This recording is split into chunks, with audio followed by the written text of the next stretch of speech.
ബിസ്മില്ലാഹിർ റഹ്മാനിർ റഹീം. സയസ്ലാ നാറൻ ദാത ലഹബ്. സൂറത്തുൽ മസദിലെ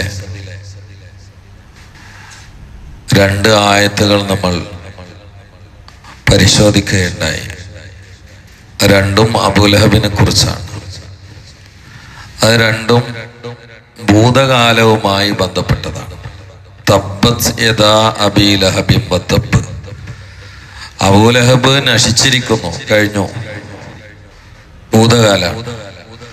മാ അഗ്ന അൻഹു മാലുഹു വമാ കസബ്. അവന്റെ സമ്പത്തോ സന്താനങ്ങളോ അവന് ഒരു ഉപകാരവും ചെയ്തില്ല, അതും ഭൂതകാലമാണ്. അത് രണ്ടും അങ്ങനെ തന്നെ സംഭവിക്കുകയും ചെയ്തു. ഇനിയുള്ളത് ഭാവി കാലത്തെ കുറിച്ച്.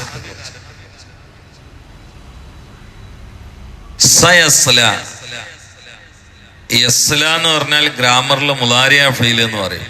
അത് ഭാവിയുടെയും വർത്തമാനത്തിന്റെയും മേൽ അറിയിക്കും യസ്ല എന്നുള്ളത്. പക്ഷെ അതിക്ക് സീന് ചേർന്നാൽ യസ്ല എന്ന് പറഞ്ഞാൽ നീ വർത്തമാനകാലത്തിന്റെ മേലല്ല അറിയിക്കല്, ഭാവി കാലത്തിന്റെ മേലാണ്.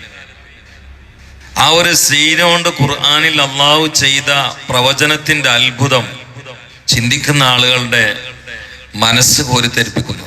ഒരു സീനുമുണ്ട്. സയസ്ല നാറൻ, അവൻ പിന്നീട് കടക്കും, നാറൻ നരകത്തിൽ. ദാത്ത ലഹബ്, അബൂലഹബിനെ കുറിച്ചാണ് ഈ കടക്കുന്ന പറഞ്ഞത്. എന്നിട്ട് നരകത്തിനെ കുറിച്ച് പറയുമ്പോ ലഹബ് അവിടെ വന്നു. ദാത്തല ലഹബ് എന്ന് പറഞ്ഞാൽ ജ്വാല എന്നാണ്, തീ ജ്വാല, പുറത്തേക്ക് അതിശക്തമായിട്ട് പ്രവഹിക്കുന്ന ജ്വാല, അതിനാണ് ലഹബ് എന്ന് പറയാം. അപ്പൊ ദാത്ത ലഹബ്, അതിശക്തമായ ജ്വാലയുള്ള നരകത്തിൽ നാളെ അവൻ കയറുന്നതാണ്, പ്രവേശിക്കുന്നതാണ്. ആ യഥാർത്ഥ നരകത്തെ കുറിച്ചാണ് പറയുന്നത്.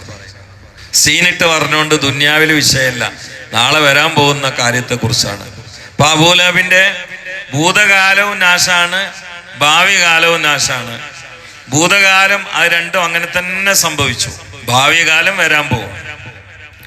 ഇവിടെ ഖുർആന്റെ വലിയൊരു അത്ഭുതങ്ങൾ എന്തിച്ചൊക്കെ ഈ സീനിട്ടിട്ട് സയസ്ല എന്നൊക്കെ പറഞ്ഞിട്ട് ഇയാൾക്ക് ഇത് അർത്ഥം വെക്കാൻ കഴിയും. അബൂലഹബിന് അതിനൊക്കെ അർത്ഥം വെക്കാൻ കഴിയും. ഗ്രാമറൊക്കെ ആന്നൽക്ക് അറിയുന്ന ആളാണ്. അപ്പൊ സയസ്ല, അബൂലഹബും ഇങ്ങനെ ചിന്തിച്ചാൽ മതിയല്ലോ. സയസ്ല, അബൂലഹബ് പിന്നെ കടക്കും നാറ നരകത്തില്. ദാത്ത ലഹബ്, തീജ്വാലുള്ള നരകത്തിൽ കടക്കും എന്ന് പറയുമ്പോ ഇയാൾക്കൊരു ചെറിയ മീറ്റിംഗ് ചെയ്താൽ മതി. ഇയാളെ കുടുംബത്തിൽപ്പെട്ട പ്രധാനപ്പെട്ട ആൾക്കാരോടൊക്കെ പറയാം, ഇനി മുഹമ്മദിനെ കൊല്ലാൻ നടക്കണ്ട സല്ലല്ലാഹു അലൈഹി വസല്ലം, ഇനി നമ്മൾ വഞ്ചനൊന്നും ചെയ്യണ്ട. എന്നെ കുറിച്ച് മുഹമ്മദിന്റെ കിതാബിലുള്ളത് ഞാൻ നാളെ നരകത്ത് പോകുന്നതാണ്. അപ്പൊ എനിക്ക് വിശ്വാസമൊന്നും ഉണ്ടാവില്ല, പക്ഷെ ഖുർആൻ കൊളാക്കാൻ ഞാൻ എന്ത് ചെയ്യും? ഞാൻ അവിടെ പോയിട്ട് അഷ്ഹദു അല്ലാ ഇലാഹ ഇല്ലല്ലാഹു അഷ്ഹദു അന്ന മുഹമ്മദ് റസൂലുള്ളാഹി എന്ന് ചൊല്ലും. അതുകൊണ്ട് നിങ്ങൾ എന്നെ സംശയിക്കരുത്, ഞാൻ ഈ ഖുർആൻ ഒന്ന് കൊളാക്കാൻ വേണ്ടി ചെയ്യാണ്. കാരണം ഖുർആനിൽ എന്നെ കുറിച്ചുള്ളത് നരകവാസി എന്നാണ്, നാളെ നരകത്ത് പോകുന്നതാണ്. അബൂജാലിനെ കുറിച്ച് അങ്ങനെ പേരെടുത്ത് പറഞ്ഞിട്ടില്ല. അപ്പൊ പേരെടുത്തിട്ട് നാളെ നരകത്ത് പോകുന്ന എന്നെ കുറിച്ചാണ് പറയണത്. അപ്പൊ ഖുർആൻ പറഞ്ഞ തെറ്റാണെന്ന് സമർത്ഥിക്കുക, ഇയാളൊന്ന് ഷാത്തലിമല്ലേ മതി. പക്ഷെ അങ്ങനെ ചെല്ലാൻ പോലും ആ മനുഷ്യന്റെ തലയിൽ തോന്നിയില്ല. ഖുർആന്റെ ഒരു അത്ഭുതം. ഇയാളെങ്ങാനും രാത്രിക്ക് രാത്രി ഈ ആയത്ത് കേട്ടിട്ട് നാളെ അബൂലഹബ് നരകത്ത് കടക്കും എന്ന് പറഞ്ഞ അടിസ്ഥാനത്തിൽ അങ്ങനെ കടക്കാത്ത ഒരാളാണ് എന്ന് വരുത്തിയിട്ട് ഖുർആനെ ഖണ്ഡിക്കാൻ മൂപ്പർക്ക് പരസ്യമായിട്ടെങ്കിലും ഒരു ഷാത്തിലിമല്ലേ മതി, ഉള്ളിൽ വിശ്വാസം വേണ്ട. ഏതായാലും ഖുർആനെ നബിനെ ചവിട്ടാൻ നിൽക്കുകയാണല്ലോ. ഇത് ചവിട്ടി കൂട്ടിയിട്ട് ഒന്നും അല്ലാതാക്കാൻ നിൽക്കുന്ന ആളുകൾക്ക് പൈസ ചെലവാക്കണ്ടല്ലോ. ഇവര് രഹസ്യ തീരുമാനം എടുത്താൽ പോരെ. എന്നിട്ട് റസൂലുള്ളാഹിനെ വിലന്നിട്ട് ചെല്ലുക, എന്റെ എല്ലാ വിഷയങ്ങളും കഴിഞ്ഞപ്പോ എനിക്ക് ബോധ്യപ്പെട്ടിട്ടുണ്ട്, അഷ്ഹദു അല്ലാ ഇലാഹ ഇല്ലല്ലാഹ് വ അഷ്ഹദു അന്ന മുഹമ്മദ് റസൂലുള്ളാഹ്. എന്നിട്ട് പിറ്റേന്ന് ഇനിയിപ്പോ നമ്മള് സൂറത്തുൽ മസദ് എന്താ കാട്ടെന്ന് വെച്ചാൽ കുടുങ്ങി. കാരണം അതിൽ സയസ്ലാൻ ആറുന്നുണ്ടല്ലോ, അള്ളാഹുവിന്റെ റസൂലിനെ പിൻവലിക്കാൻ പറ്റുമോ? പക്ഷെ ഇയാളെ തലയിൽ അങ്ങനെ ഒരു വ്യാജ തോന്നൽ പോലും ഉണ്ടാവില്ലാന്ന് തലച്ചോറ് സൃഷ്ടിച്ച അള്ളാഹ്ക്കറിയാം. ഖുർആന്റെ അത്ഭുതം അത് അള്ളാഹ്ക്കറിയാം, ഇയാൾക്ക് അങ്ങനെ തോന്നൂലാന്ന്. അള്ളാന്റെ അറിവ് തെറ്റൂലല്ലോ. ഇയാളെങ്ങാനും അങ്ങനെ തോന്നിയിട്ട് ഷാത്തിലും വലിയാൽ അള്ളാഹ് പറഞ്ഞത് തെറ്റാവൂലേ? സയസ്ല, അയാള് പിന്നെ നരകത്ത് കിടക്കും. ദാത്തലഹബ്, ജ്വാലുള്ള നരകത്തിൽ ആള് കിടക്കുന്നു. പടച്ചോനെ, അയാളെ മനസ്സിൽ പല നിലയിലും ഇസ്ലാമിനെ തറപറ്റിക്കാൻ വേണ്ടി പണം ചെലവഴിച്ച്, ആരോഗ്യം ചെലവഴിച്ച്, സന്താനങ്ങളെ ചെലവഴിച്ച്, സമൂഹത്തെ ചെലവഴിച്ച്, തന്ത്രം ചെലവഴിച്ച്, യന്ത്രം ചെലവഴിച്ച്, മന്ത്രം ചെലവഴിച്ച്, എല്ലാം ചെലവഴിച്ച് ഒന്നും വേണ്ടി ഉണ്ടായിരുന്നില്ല. ഒരു ഷാത്തലിമാണ്ട് അടിച്ചു കൊടുത്താൽ മതിയായിരുന്നു. വെറുതെ തൊള്ളോണ്ട്, ഉള്ളിൽ വിശ്വാസമില്ലാതെ. എന്നാ ഖുർആൻ പൊട്ടിയിട്ട് അള്ളാഹ് റസൂൽ മക്കത്തുനിന്ന് ഓടേണ്ടി വരും. പക്ഷേ അത് അയാളെ മനസ്സിൽ തോന്നൂല എന്ന് അള്ളാഹ്ക്കറിയാം. അള്ളാഹ് സീനിട്ടിട്ട് പറഞ്ഞു,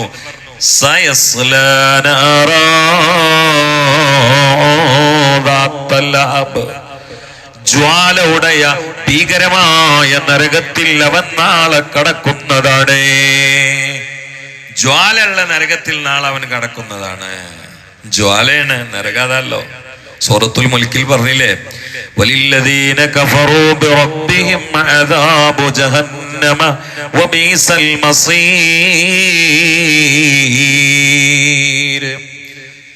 ഇദാ ഉൽഖൂ ഫീഹാ സമിഊ ലഹാ ശൈഖ വഹിയ തഫൂർ. ജ്വാല വന്നിട്ട് നക്കിയെടുത്തിട്ട് അവനെ താഴേക്ക് വീഴ്ത്തും. ആ ജ്വാലയുടെ കടന്നുകയറ്റം, പാലുണ്ടല്ലോ, സറാത്ത് പാലം, അതിന്റെ മേലെ കൂടി പോകുമ്പോൾ തന്നെ നരകവാസികളെ ജ്വാല വന്നിട്ട് നക്കിയെടുക്കും, നരകത്തേക്ക് വീഴ്ത്തും. സുബ്ഹാനല്ലാഹ്. തകാദു തമയ്യസു മിനൽ ഗൈൽ. ക്രോധ ആധിക്യം കൊണ്ട് നരകം പിളരുകയാണോ എന്ന് തോന്നിപ്പോകും. അങ്ങനെ ക്രോധത്തിന്റെ അതിശക്തമായ മുഴക്കവും ഗംഭീരമായ ഒച്ചപ്പാടും ചീറ്റലും പൊട്ടലും, അതോടുകൂടി ജ്വാല പുറത്തേക്ക് പ്രവഹിക്കലൊക്കെ ആയിട്ട് സഹിക്കാൻ കഴിയാത്ത, വർണ്ണിക്കാൻ കഴിയാത്ത അതികൊടും ഭീകരമായ ഹീനഗേഹമാണ് നരകം. ഇവൻ ശേഷം കടക്കും നാരൻ നരകത്തിൽ, ദാത്തലഹബ്, ജ്വാലുള്ള നരകത്തിൽ കടക്കും. അല്ലാഹു കാത്തുരക്ഷിക്കട്ടെ. ഇപ്പൊ അബൂലഹബിനെ കുറിച്ച് 3 രീതിയിൽ അല്ലാഹു തആല പറഞ്ഞു. ഒന്ന്, തബ്ബത്ത് യദാ അബീ ലഹബിൻ വതബ്ബ്, അത് കഴിഞ്ഞു, അതങ്ങനെ തന്നെ സംഭവിച്ചു. രണ്ടാമത്തെ അല്ലാഹു പറഞ്ഞു, മാ അഗ്നാ അൻഹു മാലുഹു മാ കസബ്. അയാള് സന്താനങ്ങളെ വെച്ചിട്ട്, സമ്പത്ത് വെച്ചിട്ടൊക്കെ ആളൊരു കളിയൊക്കെ കളിക്കട്ടെ, അതൊന്നും ആൾക്ക് ഒരു ഉപകാരം ഉണ്ടാവില്ലായിരുന്നു. 2 മക്കള് കൂടിയിട്ടാണ് ബാപ്പാന്റെ അല്ലെങ്കിൽ അച്ഛന്റെ ശവം 3 ദിവസം നാട്ടുകാരോട് പറയാൻ മടിച്ചിട്ട് പൊരയിലിട്ടതെന്നാണ് റാസിമാം രേഖപ്പെടുത്തുന്നുണ്ട്. 3 ദിവസം ഇയാള് ചത്ത് കിടക്കുന്ന സ്ഥലത്തേക്ക് ഒരു മനുഷ്യന് പോകാൻ പറ്റിയില്ല. കാരണം ഒരു പ്രത്യേക രീതിയിലുള്ള അസുഖമാണ് അയാൾക്ക് വന്നത്. എന്നാണ് താഴോനൊന്നല്ല, പ്ലേഗൊന്നുമല്ല, അതിനൊക്കെ ഭീകരമായ മാരകമായ രോഗം വന്നു. എന്നിട്ട് അയാളെ ഈ ഇറച്ചും തൊലിയും കൂടി കൊണ്ട് പൊളിയും. എന്നിട്ട് അതിൻ്റെ ഉള്ളിൽ നിന്ന് ചീജലം പുറത്തേക്ക് വരും. ഒരു മനുഷ്യന് മക്കയിൽ നിൽക്കാൻ പറ്റിയിട്ടില്ല ഇയാള് റൂമിലിട്ടിട്ടെന്ന് പറഞ്ഞു.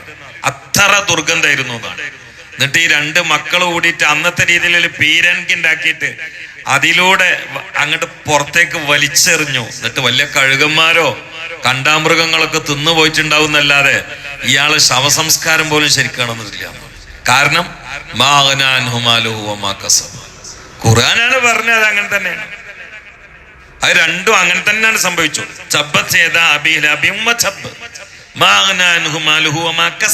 അതിന് മക്ക സാക്ഷിയാണ് ഈ 2 ഇനി ഒന്ന് വരാൻ പോകുന്നുണ്ട്. അത് പാരും സാക്ഷിയായിട്ടില്ല. പക്ഷെ നാളെ എല്ലാ മുഅ്മിനീങ്ങളും അതിന് സാക്ഷിയാവും. ഇവനെ നരകത്തേക്ക് ഊരക്ക് പട്ടിട്ടിട്ട് കഴുത്തിന് ചങ്ങലിട്ടിട്ട് സബാനിയാക്കൾ പറകുന്ന ചവിട്ടിയിട്ട് വലിച്ചു കൊണ്ടുപോകും. ജ്വാലുള്ള നരകത്തിൽ അവൻ നാളെ കടക്കുന്നതാണ്. ഖുർആന്റെ ഏറ്റവും വലിയ അത്ഭുതങ്ങളിൽ ഒന്നാണ്. ഈ സീനിട്ടിട്ട് അള്ളാഹു പറഞ്ഞു, അബൂലഹബെങ്ങാനും അള്ളാഹുവിന്റെ റസൂലിനെ തറപറ്റിക്കാനും പരാജയപ്പെടുത്താനും വ്യാജമായ ഒരു ഷഹാദത്ത് മൊഴിഞ്ഞിരുന്നെങ്കിൽ സൂറത്തുൽ ലഹബ്, സൂറത്തുൽ മസദ് പൂട്ടിയിട്ട് മക്കയിൽ നിന്ന് മുത്തുനബി ഓടേണ്ടി വരും. പക്ഷേ ഇയാളെ തലയിൽ വ്യാജമായി ചൊല്ലാൻ പോലും അങ്ങനെ ഒരു ചിന്ത വരില്ല എന്ന് കൃത്യമായി തലച്ചോറ് പടച്ചോനറിയാം. അതുകൊണ്ട് അല്ലാഹു തആല അസന്നിഗ്ധമായി പറഞ്ഞു, ജ്വാലുള്ള കത്തിക്കാളുന്ന ബീഭത്സകമായ നരകത്തിൽ നാളെ അവൻ കടക്കും. അള്ളാഹു നമ്മളെ കാത്തുരക്ഷിക്കട്ടെ. അള്ളാഹു നമ്മളെ കാത്തുരക്ഷിക്കട്ടെ. അതിൽ വേറൊരു കാര്യം കൂടി നമ്മൾ മനസ്സിലാക്കാണ്ട്. എന്താ അറിയാം, നമ്മൾ ഒരാള് നരകത്തിലാണ് സ്വർഗത്തിലാണെന്ന് പറയാൻ പാടില്ല. ഖുർആൻ എസ്സായി ഹദീസ് എസ്സായി പറയാത്തിടത്തോളം നമ്മൾ പറയാൻ പാടില്ല. ഒരു ചില ആളുകൾക്കൊരു തോന്നലാണ്, എന്നിട്ട് അവരിങ്ങനെ ഇങ്ങനെ ഓരോന്ന് പറയാ, സ്വർഗസ്ഥനായ ഗാന്ധിജി, സ്വർഗസ്ഥനായ ജവഹർലാൽ നെഹ്റു, സ്വർഗസ്ഥനായ മദർ തെരേസ. ആര് പറഞ്ഞോന്ന്? ഇതൊന്നും ഖുർആന്റെ നെസ്സല്ലല്ലോ. നരകത്തിലാണോ സ്വർഗത്തിലാണോ എന്നതിന്റെ താക്കോൽ ആരും കയ്യിൽ തന്നിട്ടില്ല. നമുക്ക് കാഫിർ നരകത്തിലാന്ന് പറയാം. ഒരാളുകളുടെയും അന്ത്യം എങ്ങനെ നമുക്ക് എങ്ങനെ പറയാൻ പറ്റൂല. ചില ആളുകൾ ചിലപ്പോൾ ദുനിയാവിൽ ചെയ്ത ഏതോ റഹ്മത്ത്, ഏതോ നല്ല കാര്യം, അല്ലെങ്കിൽ മുസ്ലിമീങ്ങൾക്കുള്ള ഒരു ഒപ്പ്, അല്ലെങ്കിൽ ഒരു സപ്പോർട്ട്, അല്ലെങ്കിൽ പൊതുവഴി തുറന്നു കൊടുത്തത്, അല്ലെങ്കിൽ പട്ടിണിപ്പാവങ്ങൾക്ക് വിശപ്പ് അടച്ചു കൊടുത്തത്, അല്ലെങ്കിൽ പാവങ്ങളെ സേവിച്ചത്, സ്നേഹിച്ചത്, സഹായിച്ചത്, ഇതൊക്കെ അള്ളാഹു താല കാണുന്നുണ്ടല്ലോ. അപ്പൊ ഏതൊരു കുമാരൻ, ഏതൊരു പറങ്കോടൻ, അല്ലെങ്കിൽ ഏതൊരു അയ്യപ്പൻ, അല്ലെങ്കിൽ ഗാന്ധിജി, ആരാവട്ടെ, ആൾ അവസാന ശ്വാസമയത്ത് അള്ളാഹു താലന്റെ അധികാരത്തിൽ പഠിച്ചോ ഷാത്ത് തോന്നിപ്പിച്ചിട്ടുണ്ടെങ്കിൽ നമ്മളറിയില്ലല്ലോ. അപ്പൊ അതുകൊണ്ട് മയ്യത്ത് സ്കരിക്കാനും പറ്റൂല, നരകത്തിലാണെന്ന് കട്ടായിട്ട് പറയാനും പറ്റൂല, എന്നാ സ്വർഗസ്ഥനാണെന്ന് പറഞ്ഞ പുസ്തകം എഴുതാനും പറ്റൂല. ഇതൊന്നും നമ്മളിൽ പെട്ടൽ. നമ്മളോട് പറഞ്ഞ പണി എടുത്താൽ മതിയല്ലോ, അതിന് ധാരാളല്ലേ. മറ്റേക്ക് അള്ളാന്റെ ഉത്തരവാദിത്വം, അള്ളാന്റെ അധികാരല്ലേ, അതിൽ നമ്മൾ എന്തിനാ ഇടപെടണേ? പക്ഷെ എന്നോട് ഒരാൾ ചോദിക്കാണ്, അബൂലഹബ് എവിടെന്ന് വെച്ചാൽ ഞാൻ പറയും നരകത്തിൽ. എന്താ കാര്യം? ഇത് ഗാന്ധിജിയെ കുറിച്ച് പറഞ്ഞിട്ടില്ല, ഇത് ജവഹർലാൽ നെഹ്റുവിനെ കുറിച്ച് പറഞ്ഞിട്ടില്ല. അതുകൊണ്ട് നമുക്ക് അവര് നരകത്തിലാണെന്ന് പേര് വെച്ചിട്ട് ഉറപ്പായിട്ട് പറയാൻ പറ്റൂല, കാരണം അത് അള്ളാന്റെ അധികാരമാണ്. എന്നാ കാഫിർ നരകത്തിലാണ്. അപ്പൊ ഒരു കാഫിര്യങ്ങളല്ലേ ആയിരുന്നു. അന്ത്യശ്വാസ സമയത്ത് ആക്കിബത്ത് എന്നാ എങ്ങനെയാന്ന് എനിക്ക് അറിഞ്ഞൂടാ. അള്ളാഹുவோട് സ്വകാര്യമായിട്ട് ഇടപെട്ടുകണോ ഇല്ലേ നമുക്കറിയില്ല. എന്നാ മയ്യത്ത് സ്കരിക്കാൻ പറ്റുമോ? മയ്യത്ത് സ്കരിക്കാൻ പറ്റൂല. കാരണം നഹ്നു നഹ്കും ബിൽ-ളവാഹിർ, അവർ കാഫിറായി ജീവിച്ച് കാഫിറായി ഇങ്ങനെ മരിച്ചു. അതാണ് നമ്മളറിവ്. ലാസ്റ്റ് ശ്വാസ സമയത്ത് സ്വകാര്യമായിട്ട് ഇടപെട്ടുകണോ നമ്മളറിയില്ല. അറിയാത്തോണ്ട് നരകത്തിലാന്ന് ഉറപ്പിക്കാനും പറ്റൂല, സ്വർഗത്തിലാന്ന് പറയാനിട്ട് പാടില്ല. അതൊക്കെ അള്ളാഹ്ക്ക് വിട്ടുകൊടുക്കുക. നമ്മളോട് അള്ള പറഞ്ഞൊരു പണിയുണ്ട്, അത് ചെയ്ത് അങ്ങനെയാണ് പോയാൽ മതി. നരകത്തുക്കും സ്വർഗത്തുക്കും പട്ടിക ഉണ്ടാക്കേണ്ട ഉത്തരവാദിത്വം അധികാരമൊന്നും ഒരാൾക്കും അള്ള നൽകിയിട്ടില്ല. അത് നൽകിയത് പോലെ ആരെങ്കിലും പേനയോ നാവോ ഉപയോഗപ്പെടുത്തിയാൽ അവർ ആഖിറത്തിൽ അതിന്റെ വില കൊടുക്കേണ്ടി വരും. അള്ളാഹു കാത്തുരക്ഷിക്കട്ടെ. ഇവിടെ സീനിട്ടിട്ട് അള്ളാഹു അബൂലഹബിനെ കുറിച്ച് പറഞ്ഞുകൊണ്ട് നമുക്ക് ഉറപ്പായി അവൻ നരകത്ത് പോകുന്നു. അള്ളാഹു ആ നരകം നമുക്ക് അന്യമാക്കട്ടെ. നമ്മുടെ മേൽ അള്ളാഹു നരകം ഹറാമാക്കട്ടെ. അള്ളാഹു സുബ്ഹാനഹു വ തആല നരകം നമ്മുടെ മേൽ ഹറാമാക്കട്ടെ. സ്വർഗം നമുക്ക് അള്ളാഹു ഉജൂബാക്കി തരട്ടെ. സല്ലല്ലാഹു അലാ മുഹമ്മദ് സല്ലല്ലാഹു അലൈഹി വസല്ലം. സല്ലല്ലാഹു അലാ മുഹമ്മദ് സല്ലല്ലാഹു അലൈഹി വസല്ലം. അല്ലാഹുമ്മ സല്ലി അലാ മുഹമ്മദ് യാ റബ്ബി സല്ലി അലൈഹി വസല്ലം. അൽഹംദുലില്ലാഹി റബ്ബിൽ ആലമീൻ. അല്ലാഹുമ്മ സല്ലി അലാ സയ്യിദിനാ മുഹമ്മദ് മൗലാന മുഹമ്മദ്. അല്ലാഹുവേ, നിന്റെ റഹ്മത്തിൽ പ്രതീക്ഷിച്ചിരിക്കുന്ന ഇരുത്തം നിന്റെ റഹ്മത്ത് കൊണ്ട് പൊതിയാൻ കാരണമാക്കണേ അല്ലാഹ്. അല്ലാഹുവേ, നിന്റെ അദാബിന്റെ ജാനിബിൽ നിന്ന് ഞങ്ങൾ ഒഴിവാക്കി തരണേ അല്ലാഹ്. അല്ലാഹുവേ, നീ ഇടപെട്ടാൽ ആര് കൂടെ ഉണ്ടായിട്ടും കാര്യമില്ല. അല്ലാഹുവേ, നിന്റെ റഹ്മത്ത് കൊണ്ട് ഞങ്ങൾ പൊതിയണേ അല്ലാഹ്. മാരക രോഗങ്ങളോ മാനസിക രോഗങ്ങളോ ശാരീരിക ക്ഷീണങ്ങളോ കടച്ചിലോ പിരിച്ചിലോ വേദനയോ ഞെരിച്ചിലോ ഒന്നും ഞങ്ങൾക്ക് നൽകല്ല അല്ലാഹ്. ഞങ്ങളെ ഡ്യൂട്ടിയെ, കർത്തവ്യത്തെ, ബാധ്യതയെ, ദഅവത്തിനെ ബാധിക്കുന്ന ഒരു ക്ഷീണമോ അനാരോഗ്യം ഞങ്ങൾക്ക് ഖലാഅ് ചെയ്യില്ല അല്ലാഹ്. അല്ലാഹുവേ, ആഫിയത്തുള്ള ദീർഘായുസ് നൽകണേ അല്ലാഹ്. മുതഅല്ലിമീങ്ങൾ ആലിമീങ്ങൾ നാഫിയ ഇൽമ നൽകണേ അല്ലാഹ്. കച്ചവടക്കാർക്ക് ബർക്കത്ത് നൽകണേ അല്ലാഹ്. കൂലിപ്പണിക്കാർക്ക് ബർക്കത്ത് നൽകണേ അല്ലാഹ്. ഡ്രൈവർമാർ, തൊഴിലാളികൾ, പ്രവാസികൾ ബർക്കത്ത് ചെയ്യണേ അല്ലാഹ്. അല്ലാഹുവേ, കാലിന്റെ മുട്ടിന് കെണുപ്പ് തെറ്റിയിട്ട് കഠിന വേദനയോടെ പള്ളിയിലേക്ക് വരാൻ കഴിയാതെ സ്നേഹനിധിയായ ഒരു സുഹൃത്ത് ദ്വാക്ക് പ്രേരിപ്പിച്ചിട്ടുണ്ട്. നീ വളരെ പെട്ടെന്ന് ശിഫയായി കൊടുക്കണേ അല്ലാഹ്, സലാമത്തായി കൊടുക്കണേ അല്ലാഹ്. ഞങ്ങൾ അപകടങ്ങളിൽ നിന്നും പെടുന്നനെയുള്ള മരണങ്ങളിൽ നിന്നും അറ്റാക്ക്, ക്യാൻസർ, സ്ട്രോക്ക് പോലെയുള്ള രോഗങ്ങളിൽ നിന്നും കാത്തുരക്ഷിക്കണേ അല്ലാഹ്. വളരെ പ്രിയപ്പെട്ട ഒരു സുഹൃത്തിന്റെ മകൻ ആക്സിഡന്റിലായി എല്ല് പൊട്ടിയിട്ട് കിടക്കുകയാണ്. നീ പെട്ടെന്ന് സലാമത്തായി കൊടുക്കണേ അല്ലാഹ്. ജനങ്ങളെ സഹായിക്കുന്ന മുത്താലിമീങ്ങൾക്ക് ഭക്ഷണം കൊടുക്കുന്ന ആൾ, അതിന്റെ വർക്കത്തുകൊണ്ട് വളരെ പെട്ടെന്ന് എല്ലാ ക്ഷീണവും രോഗവും വേദനയും മാറ്റി ആദ്യത്തിനേക്കാൾ ആരോഗ്യം കൊടുക്കണേ അല്ലാഹ്. അല്ലാഹുവേ, ഞങ്ങളെ എല്ലാവരെയും ഈ ഇരുത്തത്തിന് പകരം നാളെ സ്വർഗത്തിൽ ഇതിനേക്കാൾ സന്തോഷത്തോടെ ഇരുന്നതൊക്കെ അവിടെ വെച്ചുകൊണ്ട് പറയാൻ തൗഫീക്ക് നൽകണേ അല്ലാഹ്. അല്ലാഹുവേ, ഞങ്ങളിൽ ആരെയും ഞങ്ങളോട് ബന്ധപ്പെട്ടവര് നരകത്തിന്റെ മേൽ എന്തിന്റെ പേരിലാണെങ്കിലും അതിൽ നീ കിടത്തല്ല അല്ലാഹ്. നരകത്തിലേക്കുള്ള വിറകുള്ളിയാളാക്കല്ല അല്ലാഹ്. അല്ലാഹുവേ, സ്വർഗത്തിലെ പാനീയവും കൊട്ടാരവും ഇരിപ്പിടവും സ്ഥാനവും അവിടെയുള്ള സുഖവും നൽകണേ അല്ലാഹ്. അല്ലാഹുവേ, ഞങ്ങളുടെ ശരീരത്തിന്റെ ഉള്ളിൽ ഏതെങ്കിലും മാരക രോഗങ്ങളുടെ ലക്ഷണം ഉണ്ടെങ്കിൽ നീ ഒഴിവാക്കി തരണേ അല്ലാഹ്. അല്ലാഹുവേ, ഞങ്ങളുടെ പുറത്തുള്ള അവയവങ്ങളിൽ മാരക രോഗങ്ങളുടെ ലക്ഷണം ഉണ്ടെങ്കിൽ നീ ഒഴിവാക്കി തരണേ അല്ലാഹ്. മാരക രോഗങ്ങൾ തന്ന് പരീക്ഷിക്കല്ലേ അല്ലാഹ്.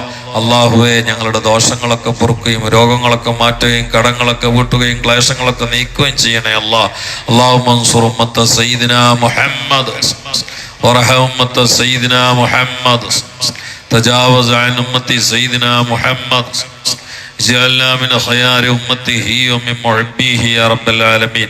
ഞങ്ങളിൽ നിന്ന് മരിച്ച ആരുമില്ലാതെ ഖബറിൽ കിടക്കുന്ന മാതാപിതാക്കൾ, ഗുരുവര്യന്മാർ, അള്ളാഹുവേ ഞങ്ങളുടെ അയൽവാസികൾ, കുടുംബക്കാർ, പ്രത്യേകിച്ച് പള്ളിയുടെ ചുറ്റുഭാഗത്ത് മറവ് ചെയ്യപ്പെട്ട ഒരുപാട് മുഅ്മിനീങ്ങളും ഇതിനകത്ത് എല്ലാവർക്കും പുറത്തു കൊടുക്കണേ അല്ലാഹ്.